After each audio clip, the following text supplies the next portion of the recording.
Igreja do Pai Verdadeiro pregando o Evangelho à humanidade. Pessoal, geralmente essas religiões que acreditam que a pessoa morre e acabou, que não existe uma parte imaterial que sobrevive após a morte física, né, a morte do corpo, eles dizem, tipo o Testemunho de Jeová, Adventistas, tal, eles dizem que no Antigo Testamento, os escritos hebraicos, o povo judeu, digamos assim, não acreditava na vida após a morte e que o Antigo Testamento não existe passagens que fale exatamente sobre esse assunto, que não dá base. Mas na verdade existe sim muitas. Existe sim muitas. Então nesse vídeo eu vou mostrar aqui algumas passagens no Antigo Testamento, né? Digamos assim, que, que, que nos deixa entender sim que a pessoa tem um espírito e que sobrevive sim após a morte física. Tem muitas. Eu vou aqui citar apenas algumas, tá bom? Então vamos lá. Preste atenção, escute com atenção. Se possível, anote aí as passagens que eu vou citar e depois medite, raciocine com toda sinceridade, tá bom? Então o Antigo Testamento está repleto sim de passagens que provam sim que a pessoa tem um espírito que sobrevive após a morte do corpo e que o povo ali, o judeu acreditava sim na vida após a morte desde já. Eu vou começar aqui com Gênesis capítulo 2 versículo 7, é muito citado por essas religiões, que diz que o Senhor Deus formou o homem do pó da terra e soprou em suas narinas o fôlego de vida e o homem passou a ser uma alma vivente. Então eles citam muito esse versículo isolado e dizem que está aqui, ó. Deus soprou o fôlego de vida e o homem passou a ser uma alma vivente. Ele não tem uma alma, ele é uma alma. É assim que eles ensinam, né? Mas a pergunta é, apenas esse versículo isolado, será que... Porque assim, pessoal, deixa eu ser bem simples. Quando você pega ali aquela passagem que o apóstolo João diz que o Senhor Jesus, ele fez tantas maravilhas, ensinou tantas coisas, fez muitas obras que se fosse escrever o que o mestre fez, todos os livros do mundo não caberia, né? Assim. Então você acha que em apenas 3 capítulos, eu vou falar aqui da criação, Gênesis 1, 2, 3, em apenas 3 capítulos, será que tá tudo aqui em apenas 3 capítulos, principalmente tratando aqui da criação do universo, do mundo, do próprio homem em si? Será que apenas 3 capítulos vai ensinar tudo isso? Na verdade, aqui é apenas um pequeno resumo para você entender de onde você veio, quem é o Criador, de onde o homem foi formado. Apenas um pequenino resumo. Então, você usar esse versículo 7 aqui isolado para dizer que o homem não tem um espírito é muita insensatez. Até porque, será que o versículo aqui ensina Deus criando sangue? Como foi que Deus criou sangue dentro de nós? E aí? Tá entendendo? Só diz que Deus criou o homem do pó da terra, né? Mas será onde é que diz aqui que Deus ele criou o sangue? Tá entendendo? Então, aqui é apenas um pequeno resumo. O autor aqui não está interessado em dizer passe a passe como que o homem foi criado, etc. Não. O interesse aqui do autor é apenas de deixar entender da onde o homem veio e quem é o criador, só isso. Agora, quando você vai buscar contextos, aí sim, você começa a compreender o homem é, 100%, digamos assim, as substâncias que pertencem ao homem no seu todo. Então você não pode usar apenas esse versículo, pessoal, 7 do capítulo 2 de Gênesis, para dizer que está aqui, o homem é uma alma e pronto, não tem mais nada, morreu, acabou. Não! Até porque eu digo e repito, será que apenas 3 capítulos, 1, 2, 3 de Gênesis, tá, tá ensinando exatamente 100% toda a criação do universo? Claro que não. Se você for, se você for, é, é, se o autor fosse escrever passe a passe a criação do universo exatamente, nem os livros do mundo inteiro não caberia.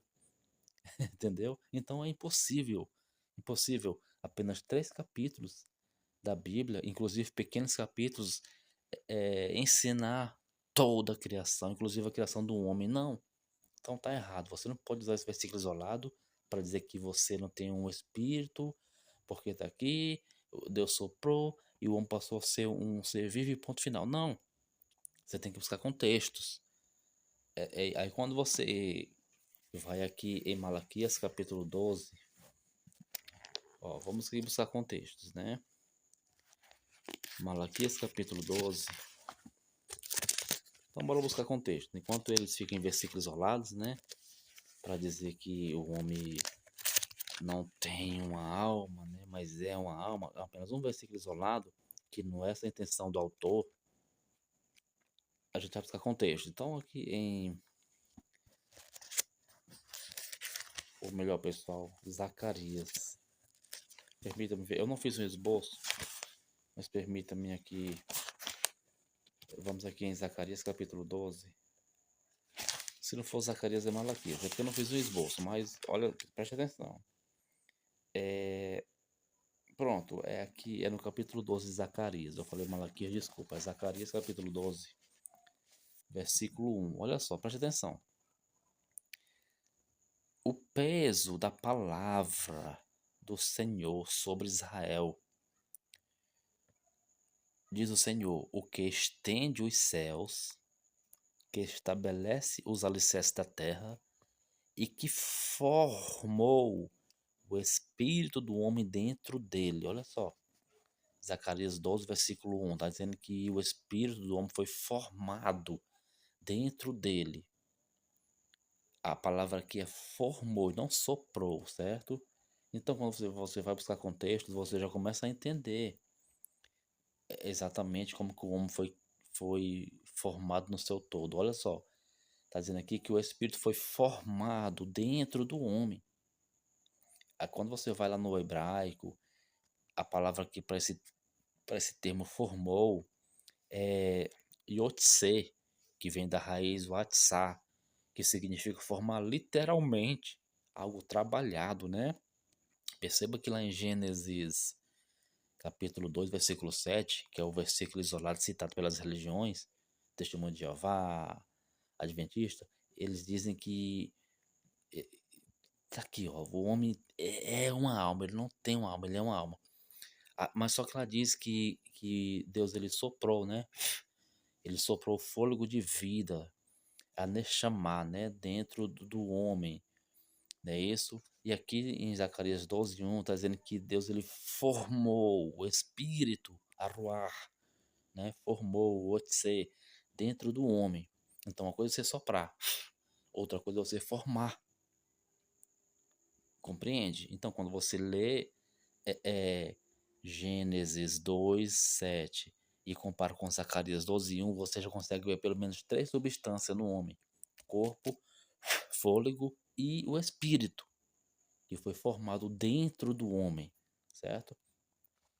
E agora citando aqui, historicamente falando, aquela passagem que, porque eles dizem, não, os judeus não acreditavam na vida após a morte, acreditavam sim, porque o rei Saul, quando foi consultar aquela necromante, por que ele foi fazer aquilo?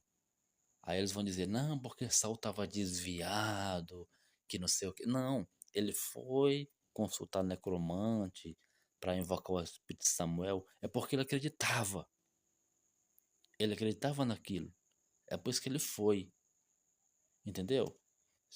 Ele poderia estar afastado ali, mas ele não estava louco, débil mental, não. Ele sabia o que ele estava fazendo. Então, se ele foi consultar o necromante para invocar o espírito de Samuel, é porque ele acreditava que o ser humano tem um espírito que sobrevive após a morte do corpo. E estou falando de Saul, rei. Não estou falando de qualquer judeu ali. Estou falando do rei, né? Todo rei ali era sábio, era inteligente, era tal. Estou falando do rei, estou falando de qualquer um, certo? Então, se ele foi consultar necromante é porque ele cria naquele que Samuel, ele cria na vida após a morte, né?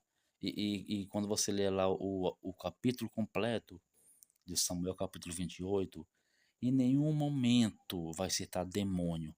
Prova para mim. Você que diz que ele era um demônio, prova para mim lá, mostra para mim o nome demônio, o termo demônio.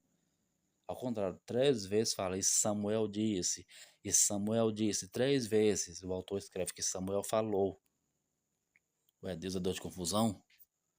Se era um demônio, porque então o autor, inspirado pelo Espírito, falou, e o demônio falou esse, e o demônio enganou. Não. E Samuel falou, e Samuel disse. Nunca que o texto cita demônio.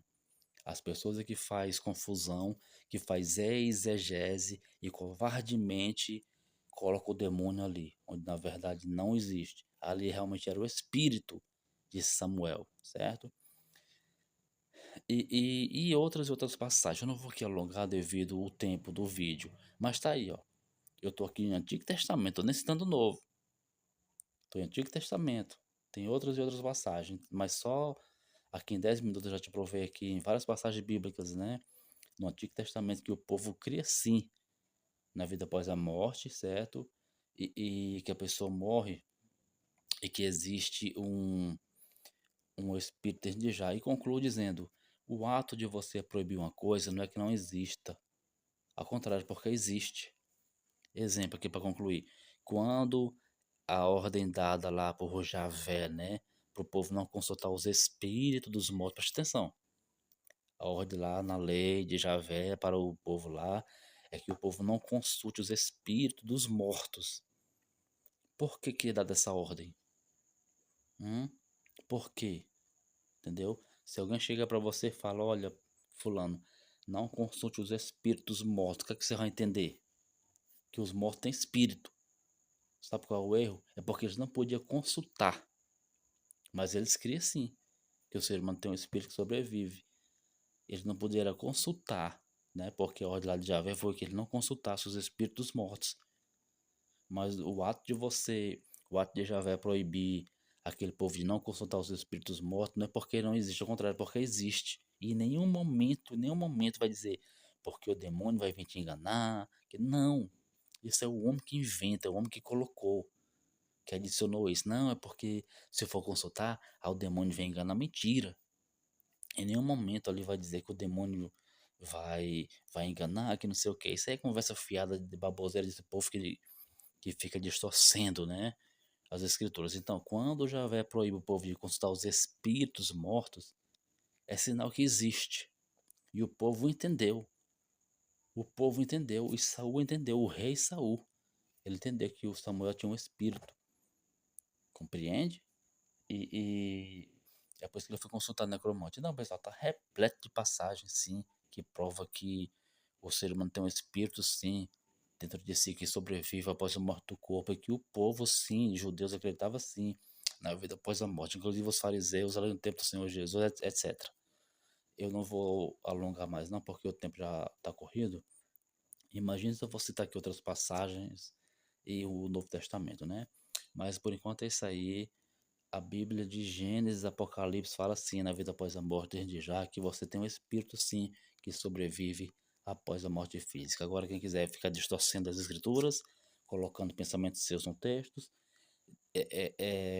falsificando textos, aquilo que o texto não fala, fique à vontade. Eu só falei aqui de Bíblia. Essa é a Igreja do Pai Verdadeiro pregando o Evangelho da Humanidade. Glória com Deus.